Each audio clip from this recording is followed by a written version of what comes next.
टुकड़े टुकड़े गैंग की बात करने वाली भारतीय जनता पार्टी और उनके नेताओं, खुद आरएसएस के अंदर भी बहुत से नेताओं की तरफ से ये बात अक्सर उठती रही, टुकड़े टुकड़े गैंग।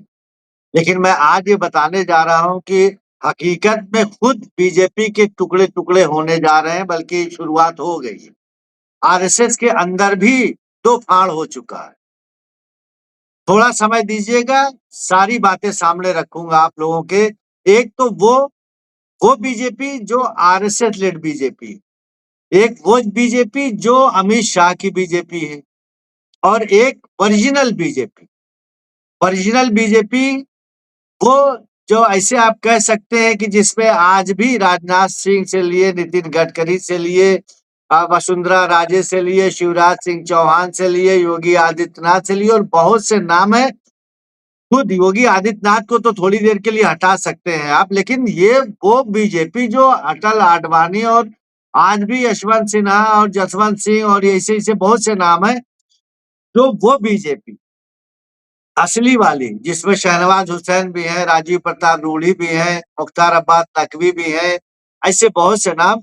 एक वो बीजेपी जो अपने आप को आज भी ओरिजिनल मान, एक वो बीजेपी जो अमित शाह और नरेंद्र मोदी वाली, यानी गुजरात लाबी वाली, गुजरात लाबी की वो बीजेपी, और वो बीजेपी जो आरएसएस लेड। अब आरएसएस चाहती है कि मेरा पकड़, मेरा वर्चस्व और मेरी सारी चीजें बीजेपी में मेरे कंट्रोल में रहे। मैं वो बीजेपी आरएसएस चाहती जो आरएसएस के कंट्रोल में हो। लेकिन चूंकि जो आरएसएस कंट्रोल वाली है वो तो मिल रही है, पूरी नहीं मिल रही है, क्योंकि वहां अमित शाह वाली और योगी और नरेंद्र मोदी वाली भी बीजेपी है जो गुजरात लाबी है, जिसमें भी बहुत से ऐसे नेता हैं जो जो अमित शाह और खुद नरेंद्र मोदी के अधीन आते हैं या उनके अंदर में काम करते हैं। जेपी नड्डा वगैरह बहुत से ऐसे नाम हैं, और एक जो ओरिजिनल बीजेपी है। अब इधर अमित शाह और नरेंद्र मोदी ये लगातार उस बीजेपी के कश्मकश में फंस गए हैं, असली बीजेपी और आरएसएस वाली बीजेपी के बीच में, क्योंकि गुजरात लॉबी की जो चाह रही है वो हो नहीं पा रहा। इसी कश्मकश में आज मैं पूरी ये बात बता दूं आप लोगों को कि बीजेपी इस तरीके से फाड़ और टुकड़े होने जा रहे हैं कि जिसका असर या तो नरेंद्र मोदी, अमित शाह सदा के तहत भोगेंगे या फिर भाग ही जाएंगे। भागना भी डीएनए में, माफी मांगना भी डीएनए में। क्योंकि जिस तरीके से, अब मैं उसी मुद्दे पे आ जाऊं, जिस तरीके से इधर महीनों से अमित शाह, नरेंद्र मोदी घिरे हैं चौतरफा, और ना कोई सवाल का जवाब दे पा रहे हैं संसद के अंदर, छात्रों नौजवानों से घिरे पड़े, किसानों से घिरे पड़े। ये जो एक ऊहापोह वाली स्थिति नरेंद्र मोदी अमित शाह के पास आ गई है, वो दरअसल उस बीजेपी की कमजोरी की तरफ इशारा कर रही है, जिसमें बीजेपी के 3 टुकड़े होने जा रहे हैं। क्यों? क्योंकि पूरा समर्थन भारतीय जनता पार्टी का नरेंद्र मोदी, अमित शाह को नहीं मिल पा रहा, यानी कि आरएसएस वाली बीजेपी का समर्थन भी पूरा नहीं मिल पा रहा और ओरिजिनल बीजेपी का भी नहीं मिल पा रहा।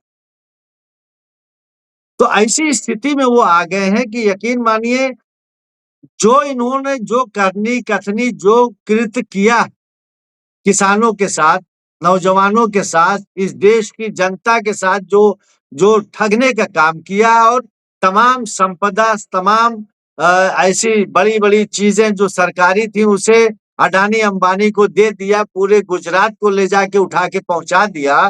देश की तमाम ऐसी अ, जो कीमती जो संपदा थी वो सब अडानी के हवाले कर दिया, अंबानी के हवाले कर दिया।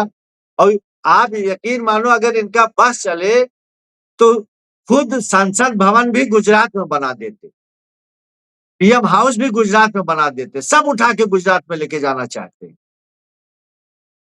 तो जो इन्होंने नरेंद्र मोदी, अमित शाह और गुजरात लॉबी ने पूरे देश के साथ किया। अब उसका वक्त आ गया है इनसे हिसाब लेने का। और आरएसएस भी ये भाग गई है। इसी वजह से आरएसएस चीफ मोहन भागवत अब उसी जनजी, उसी नौजवान छात्रों की भी बात करने लगे। उनको भी आभास हो गया कि अगर हम नहीं अपना बचाव करेंगे तो हमारे साथ भी बहुत बुरा हो जाएगा। क्यों? क्योंकि आरएसएस में भी एक लॉबी है जो अमित शाह और नरेंद्र मोदी के लिए काम करती। वो इस बात का एहसास खुद मोहन भागवत को है। अब मोहन भागवत के सामने ये छटपटाहट है कि जो ओरिजिनल बीजेपी है उसको हम अपने साथ ले लें और योगी आदित्यनाथ वाले मामले को उठा के लाके दिल्ली में पेश करें, जिसकी वजह से ये गुजरात की जो लॉबी है, खासकर अमित शाह और नरेंद्र मोदी वाली, ये ये तब जो है रास्ते पे आई। लेकिन वो चल नहीं पा रहा। वजह क्या है कि खुद आरएसएस के अंदर जो बीजेपी और आरएसएस के अंदर जो अमित शाह और नरेंद्र मोदी के लिए जो काम कर रही है, आरएसएस के अंदर जो एक धड़ा, वो ये सब बातें वहां बाकायदा लीक करते हैं। इसको लेके आप इससे अंदाजा लगा लीजिए कि जो मैंने कहा कि या तो ये सजा भुगतेंगे या भागेंगे। यानी जगह या तो तिहाड़ जेल होगी या फिर कोई विदेश होगा। उसका कारण ये है कि अंदर-अंदर इतनी तेजी से एक धड़ा काम कर रहा है कि योगी आदित्यनाथ को किसी तरीके से केंद्र में मजबूत स्थिति में ले आके खड़ा किया जाए या भारतीय जनता पार्टी के अंदर एक मजबूत धड़े के रूप में काम खड़ा किया जाए। और वो जो ओरिजिनल बीजेपी है, जो चड्डी गैंग वाली नहीं, क्योंकि सारे बीजेपी के लोग आरएसएस से नहीं जुड़े और इसी तरीके से सारे बीजेपी के लोग भी अमित शाह और नरेंद्र मोदी के साथ नहीं।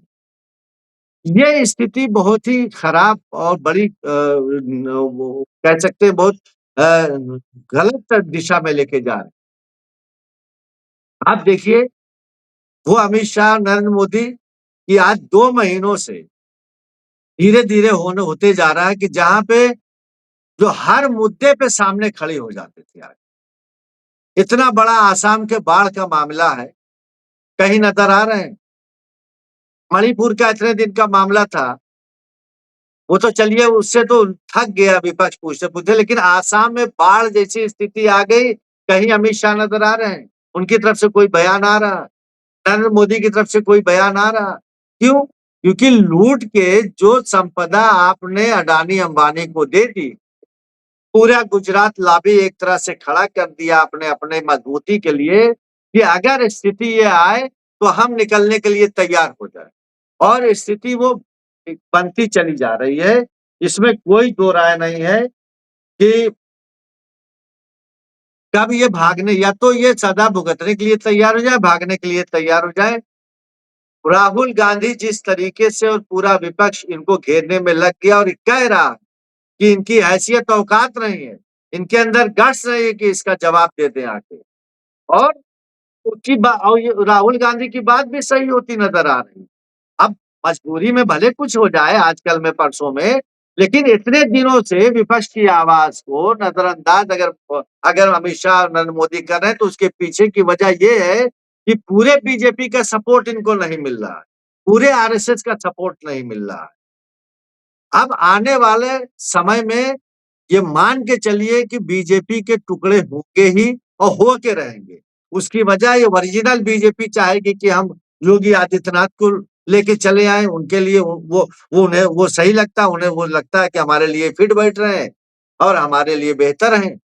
तो योगी आदित्यनाथ को लाना चाहते हैं। यो अमित शाह और नरेंद्र मोदी कतई नहीं चाहेंगे कि चाहे बीजेपी के 10 टुकड़े हो जाए, वो लाने नहीं देंगे। क्यों? क्योंकि जो आपने काता बुना है, आप दोनों लोगों ने, तो ये जो जोड़ी अमित शाह नरेंद्र मोदी वाली, इन्होंने इतना कुछ किया है अपने रिजीम में, अपने कार्यकाल में, चाहे वो गुजरात में रहा हो, जब वो मुख्यमंत्री का कार्यकाल था और चाहे यहाँ प्रधानमंत्री का 12 सालों में। तो ये दोनों लोग आपस के राजदार हैं। अब दोनों ही नहीं चाहेंगे कि कोई तीसरा इसमें घुसे।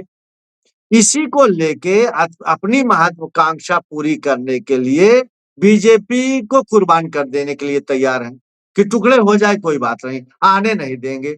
और आरएसएस में जो अपने लॉबी को खड़ा कर दिया, खुद मोहन भागवत की भी उतनी नहीं चल पा रही।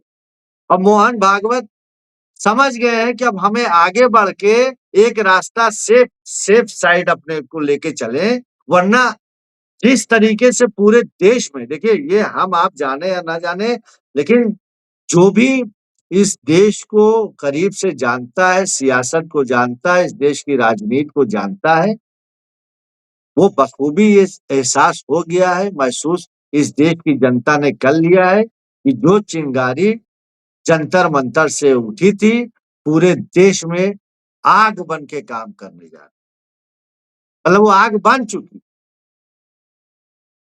इस टाइम एक दो मुद्दे पे नहीं, कई मुद्दे पे मोदी अमित शाह घिरे पड़े, और और पूरा देश और देश की जनता इस टाइम बस इंतजार कर रही है, एक मौका मिल जाए, क्योंकि अभी चुनाव हो नहीं सकता, वरना ये सिर्फ या तो भागेंगे या तो भोगेंगे, उसके अलावा कुछ नहीं बचा, क्योंकि किया बहुत कुछ है। इतना कर दिया, इतना कर दिया, इतनी अति कर दी कि आज आरएसएस भी अपने आप को महफूज करने में लग गई, और ओरिजिनल बीजेपी भी नया रास्ता तलाशने में लग गई कि भाई हम तुम्हारे साथ नहीं रहे। तुमने जो किया है गुजरात के उन धन्ना सेठों के लिए और अपने लिए सारी संपदा को बेच के दे दिया उनको, सब कुछ उनके हवाले कर दिया, कुछ छोड़ ही नहीं। किसानों का एक मुद्दा नहीं हल हुआ, नौजवानों का मुद्दा नहीं हल हुआ, महिलाओं का हुआ नहीं, महंगाई, बेरोजगारी, ये सब चरम पे पहुंचा दिया। तो अब वही जनता, आप समझ जाइए, जो चिंगारी थी ना, वो आग और अंगारा बन चुकी। अब आपके पास सिर्फ यही एक रास्ता बचा हुआ कि या तो वही जो सहारा निकाल लिया कि निकल जाइए, झोला लेके मैं तो फकीर हूं चला जाऊंगा, वो दिन आ गया है, लेकिन फकीर बन के नहीं जाएंगे। या तो बहुत कुछ, जैसे तमाम ऐसे एक दो मोदी पहले भी जा चुके हैं, कई एक ऐसे बड़े बड़े बिजनेसमैन जा चुके हैं यहाँ से, तो वो फकीर बन के थोड़ी नहीं गए थे, वो लूट लाट के चले गए थे। तो आपने तो सेटिंग बना ली पहले से, जैसा कि केजरीवाल ने भी ये बात कही थी कि दरअसल अडानी एक मुखौटा, देश की जितनी भी चीजों को, जितनी भी कंपनियों को, जितनी संपदा को इन्होंने अडानी के नाम किया, दरअसल वो खुद अपने नाम किया। और वो सेटिंग हो गई, तो जाएंगे तो भागेंगे, तो फकीर बन के नहीं जाएंगे झोला लेके, सेटिंग करके जाएंगे अमीर बन के। लेकिन इस देश की जनता ने अगर मन बना लिया, विपक्ष ने मन बना लिया, तो आप भाग नहीं पाओगे, आपको जाना होगा तिहाड़ जेल। और ओरिजिनल भारतीय जनता पार्टी वो बच जाएगी, तो योगी आदित्यनाथ उसके सहारे आगे बढ़ सकते हैं, वरना खुद बीजेपी के लिए भी खतरा बन गए अमित शाह, नरेंद्र मोदी, और आरएसएस के लिए भी बन गए हैं। ये दोनों लोगों की स्थिति बहुत ही खराब हो गई है, और ये सब घिरे पड़े हुए हैं। जब आप देखेंगे बहुत जल्द कुछ बड़ा होने वाला है। राहुल गांधी तो कहते चले आ रहे हैं, लेकिन अब खुद बीजेपी के अंदर भी सुबुगाहट है। E20 इथेनॉल वाले पेट्रोल का भी मामला, जो ब्लेंडेड पेट्रोल का जो मामला चल रहा है, वो भी धीरे धीरे गांव गांव तक पहुंच रहा है। तो चारों तरफ से घिर गए हैं, टुकड़े टुकड़े गैंग करते करते आज इस स्थिति में है। आप देख लीजिए, पार्लियामेंट के अंदर किरण रिजिजू को छोड़ दिया जाए, तो तमाम बड़े लीडरान भी नदारद, ना उनके मुंह से कुछ निकल पा रहा, कुछ नहीं बोल रहे, जिससे लगता है कि वो लोग भी तमाशा देखने के मूड में, कि ठीक है जाओ, सब सेहरा तुमने बांध लिया था, तो जाओ अब बन लो, या तो दूल्हा बनोगे या तो बाराती खदेड़ दिए जाएंगे। उसी स्थिति में आ गए, ये टुकड़े टुकड़े करते करते खुद अपने टुकड़े करवा लिए। बीजेपी के तीन फाड़ है, एक नरेंद्र मोदी अमित शाह वाली बीजेपी, एक ओरिजिनल बीजेपी, एक आरएसएस वाली बीजेपी। और बीजेपी में भी दो फाड़ है, भी ना खुश हो बहुत ज्यादा, क्योंकि वहां भी नरेंद्र मोदी गुजरात लाबी वाला एक आरएसएस का धड़ा है। अब देखा जाएगा, राष्ट्रभक्ति हर तरफ से तो घिरे हो, अभी तो मंदिर मुद्दे पे भी घिर गए हो, इथेनॉल पे घिर गए हो, छात्रों के लाठीचार्ज पे घिर गए हो और महंगाई बेरोजगारी तो बहुत है। वक्त आ गया हिसाब देने का, या आप भोगोगे या फिर भागोगे। बहुत धन्यवाद।